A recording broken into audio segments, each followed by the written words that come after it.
நம்ம எல்லாம் உடம்புல ஒரு சின்ன வலினாலே எதுக்கு கடவுளை என்னை இப்படி படைச்சிங்க அப்படின்னு உள்ள சூழ்நிலையில யோசிப்போம். இன்னும் கூட ஏதாவது ஒரு கஷ்டமான சூழ்நிலை என்னடா வாழ்க்கை இது அப்படின்னு யோசிப்போம். இந்த மாதிரிப்பட்ட செலவங்களை பார்க்கும்போது நமக்கே தோணும், நம்ம எந்த அளவுக்கு நம்மள எல்லாம் இருக்கிறோம், கடவுள் எந்த இடத்துல வச்சிருக்காரு.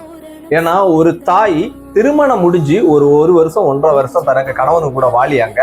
அடுத்து என்னன்னா ஒரு குழந்தை பிறக்குது. 3 மாசம் ஆகும் போதே கணவனால் கைவிடப்பட்ட நிலையில தனியா இருக்காங்க. இந்த சூழ்நிலை என்னன்னா அந்த குழந்தை மன வளர்ச்சியும் உடல் வளர்ச்சியும் குந்திய நிலையில இருக்கு. அந்த குழந்தைக்கு வேண்டி 7 வருஷ வாழ்க்கைய அவங்க கடந்து ஒவ்வொரு நாளும் குழந்தைய தோல்லையும் கையிலையும் மட்டும் தாங்கிட்டு பாதுகாத்துட்டு இருக்காங்க.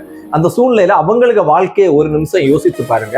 உங்களால அவங்களுக்கு பெருசா உதவி பண்ணணும்னு நான் சொல்ல வரல. அவங்க ஒர்க் ஃப்ரம் ஹோம்ல இருந்து வேலை பார்க்கறதுக்கு ஏதாவது ஒரு வாய்ப்புகள் இருந்தா கொடுக்க மாதிரி முயற்சி பண்ணுங்க.